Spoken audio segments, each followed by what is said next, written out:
अब सुने गणेश जी की कहानी। एक बुढ़िया माई थी। मिट्टी के गणेश जी की पूजा करती थी। रोज बनाए रोज गल जाए। एक सेठ का मकान बन रहा था। वो बोली, पत्थर का गणेश बना दो। मिस्त्री बोले, जितने समय में हम तेरा पत्थर का गणेश बनाएंगे उतने में अपनी दीवारें जोड़ लेंगे। बुढ़िया बोली, राम करे तुम्हारी दीवार टेढ़ी हो जाए। अब उनकी दीवार टेढ़ी हो गई। ओ चीने और ढाह देवे, चीने और ढाह देवे। इस तरह करते करते शाम हो गई। शाम को सेठ आया। उसने कहा, आज कुछ भी नहीं किया। ओ मिस्त्री कहने लगे, एक बुढ़िया आई थी। वो कह रही थी, मेरा पत्थर का गणेश बना दो। हमने नहीं बनाया तो उसने कहा, तुम्हारी दीवार टेढ़ी हो जाएगी। तब से दीवार सीधी नहीं बन रही है। हम बनाते हैं और ढह जाते हैं। सेठ ने बुढ़िया को बुलाया। सेठ ने कहा, हम तेरा सोने का गणेश बना देंगे, हमारी दीवार सीधी कर दो। सेठ ने बुढ़िया को सोने का गणेश बना दिया। सेठ की दीवार सीधी हो गई। जैसे सेठ की दीवार सीधी की वैसा ही सबकी करना। अब गणेश जी की दूसरी कथा।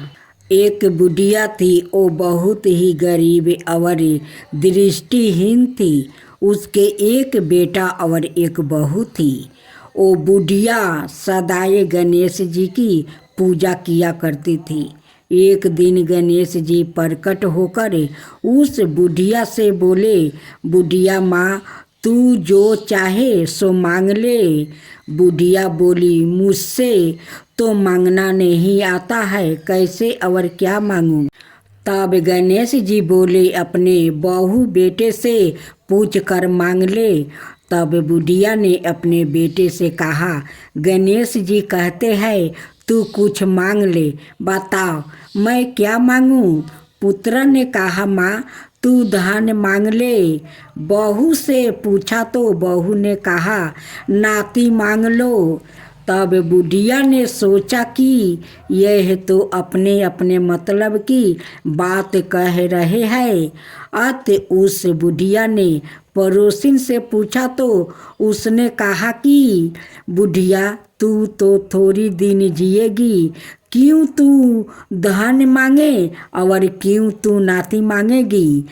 तू तो अपने आँखों की रोशनी मांग ले, जिससे तेरी जिंदगी आराम से कट जाएगी।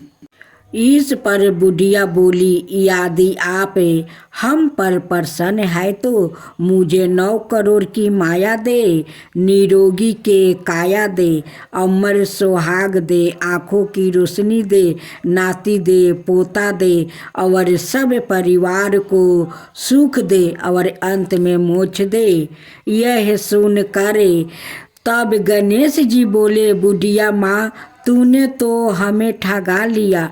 फिर भी जो तूने मांगा है वचन के अनुसार सब तुझे मिलेगा। और यह कहकर गणेश जी अंतर्ध्यान हो गए। उधर बुढ़िया माँ ने जो मांगा वो सब कुछ मिल गया। हे गणेश जी महाराज, जैसे तुमने उस बुढ़िया माँ को सब कुछ दिया वैसा ही सबको देना।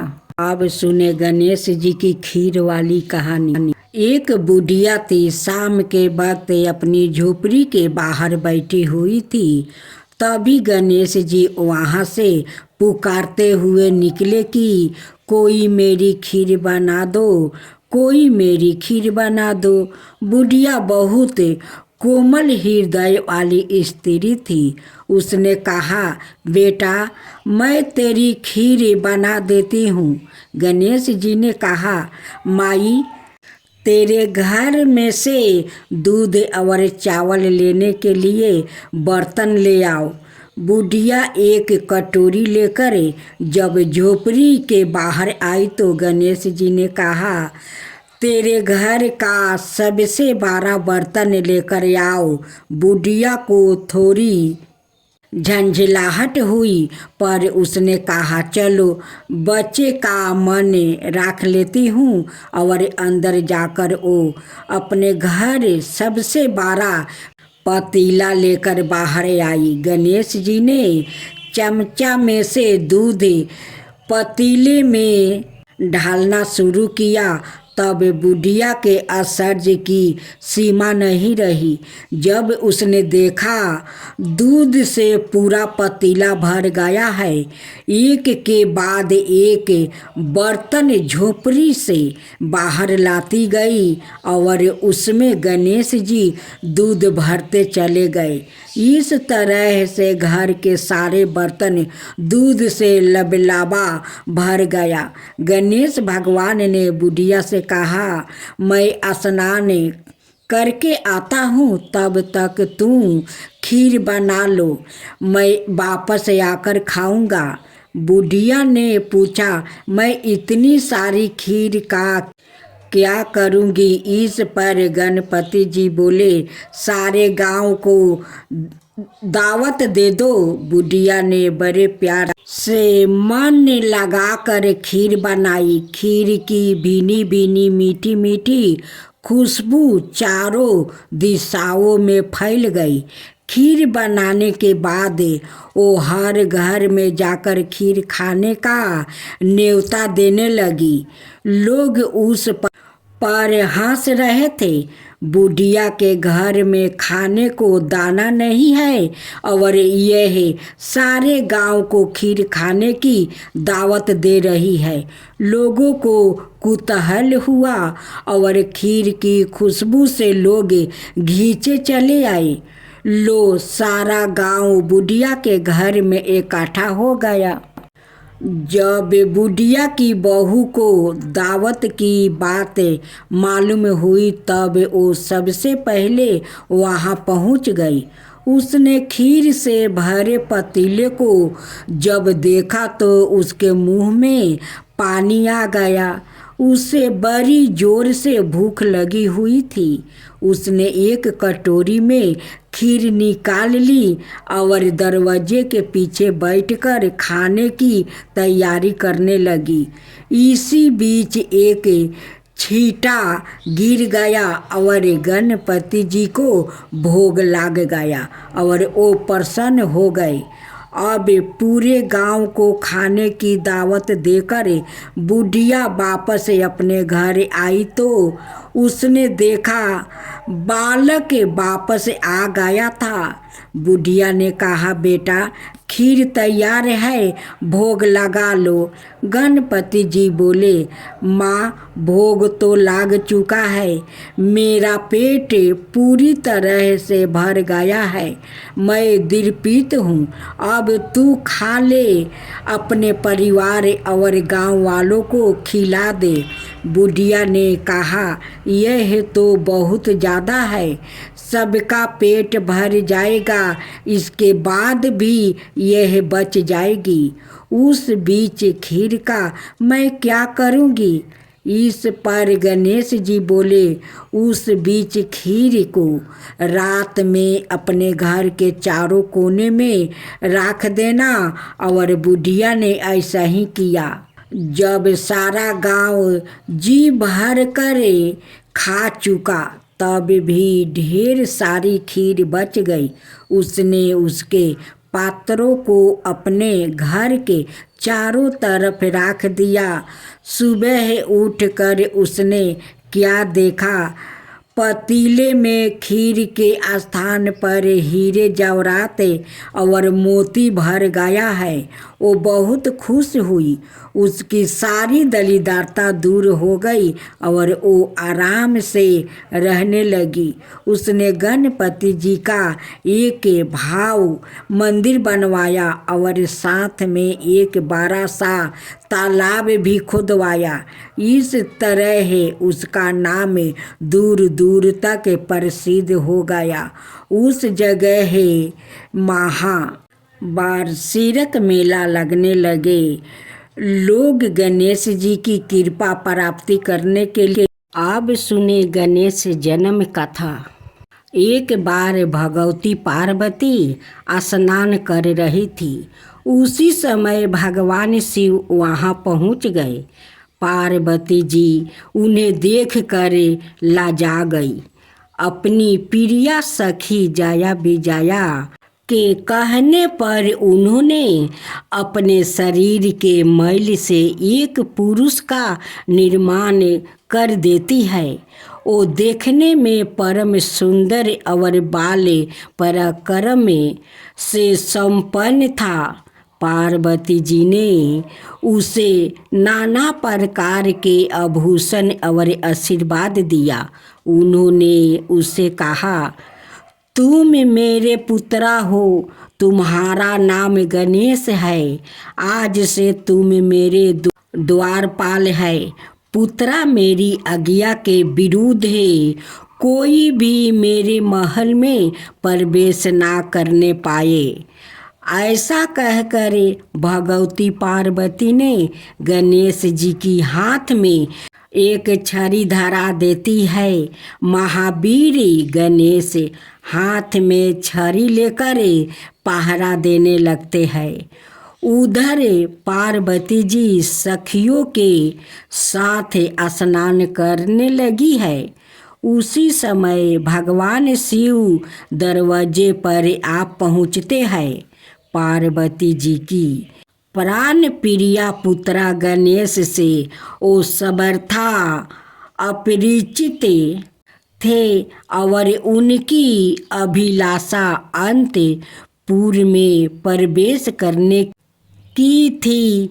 गणेश राज ने उनसे कहा, आप माता जी की आज्ञा के बिना भीतर नहीं जा सकते हैं।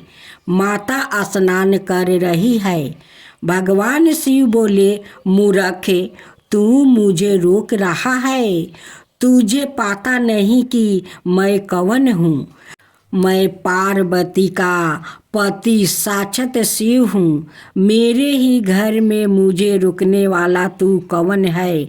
मातु भक्त वीर बालक गणेश ने कहा, आप कोई भी हो, किंतु इस समय मेरी माता की आज्ञा का बिना भीतर नहीं जा सकते हैं। ऐसा कह कर गणेश जी ने अपनी छड़ी उनके ओर आरा दिया। लीलाधारी भगवान शिव ने अपने गणों को आज्ञा दी, पता करो यह कौन है और मेरा मार्ग क्यों रोक रहा है। शिव गणों ने गणेश से कहा, तुम कौन हो? कहाँ से आए हो? यदि तुम अपने प्राणों की रक्षा चाहते हो तो शीघ्र ही यहाँ से चले जाओ। गणेश जी बोले, मैं माता पार्वती का पुत्र हूँ। माता ने मुझे किसी को भी भीतर प्रवेश ना करने देने की आज्ञा दी है। शिव गणों ने लौट कर भगवान शिव से बताया कि बालक माता पार्वती का वो पुत्र है। वो अपने स्थान से नहीं हट रहा है। भगवान शिव ने अपने गणों को डांटते हुए कहा, मूर्ख, तुम लोग एक बालक के सामने बेबस हो गया। जाओ, जैसे भी हो उसे शीघ्र दरवाजे पर से हटा दो। परमेश्वर शिव का आदेश सिरधारो कर उनके गण अपने अपने अस्त्र शस्त्र से सज्जित होकर पार्वती नंदन गणेश को पूरा भूत करने चले। भयंकर युद्ध शुरू हो गया। शिवा पुत्रा गणेश के आगे शिव गणों की एक ना चली। शक्ति पुत्रा के परिहार से व्याकुल होकर सब के सब प्राण बचाकर भाग चले। तत्पश्चात समस्त देवता भी भगवान शिव की ओर से युद्ध करने आए, परंतु वो भी वीर वर गणेश के आगे टिक नहीं सके। तारकासुर का संहार करने वाले कुमार कार्तिकेय के भी अस्त्र शस्त्र निष्फल हो गया। सवाए भगवान शिव का त्रिशूल और विनायक भी मातु भक्त गणेश के सम्मुख बेकार हो गया। फिर भगवान विष्णु और गणेश का भयंकर युद्ध प्रारंभ हो गया। पार्वती नंदन को युद्ध में संलग्न देख परमेश्वर शिव ने अपना तीक्ष्ण त्रिशूल उन पर फेंका। त्रिशूल का प्रहार से गणेश का मस्तक कटकर दूर जा गिरा। यह समाचार सुनकर पार्वती जी शोक में व्याकुल हो गई। कृपित होकर उन्होंने अनंत शक्तियों को पैदा किया। शक्तियों ने उनकी आज्ञा से संपूर्ण दृष्टि का संहार करना शुरू कर दिया। देवता और ऋषिगण भय से थर थर कांप उठा। व्याकुल होकर उन लोगों ने पार्वती जी की स्तुति की। भगवती पार्वती ने कहा, यह प्रबल तभी बंद होगा जब मेरा पुत्र जीवित हो जाए और देवताओं में सर्वश्रेष्ठ मान लिया जाए। भगवान शिव के आदेश से उत्तर दिशा हाथी का सिर काट कर लाया गया और उसे गणेश जी के मस्तक के स्थान पर जोड़ दिया गया। तभी से गणेश जी देवताओं में सर्वश्रेष्ठ है और सर्व पूज्य बन गया है। जय गणेश जय गणेश जय गणेश देवा, माता जानकी पार्वती पिता महादेवा। जय गणेश जय गणेश जय गणेश देवा, एक दांत दयावंत चार भुजी धारी, मस्तक सिंदूर सोहे मूस की सवारी। जय गणेश जय गणेश जय गणेश देवा, माता जानकी पार्वती पिता महादेवा। अंधन को आँख देते, कोढ़ियन को काया, बाजिन को पुत्र देते, निर्धन को माया। जय गणेश जय गणेश जय गणेश देवा, माता जानकी पार्वती पिता महादेवा। हार चढ़े फूल चढ़े और चढ़े मेवा, लड्डुअन का भोग लगे संत करे सेवा। जय गणेश जय गणेश जय गणेश देवा, दीनन की लाज रखो शुभ सुतिवारी, कमना का पूरा करो जग बलिहारी। जय गणेश जय गणेश जय गणेश देवा, सूर्य सायं शरण आए सफल की जो सेवा। जय गणेश जय गणेश जय गणेश देवा, माता जानकी पार्वती पिता महादेवा। जय गणेश जय गणेश जय गणेश देवा, माता जानकी पार्वती पिता महादेवा।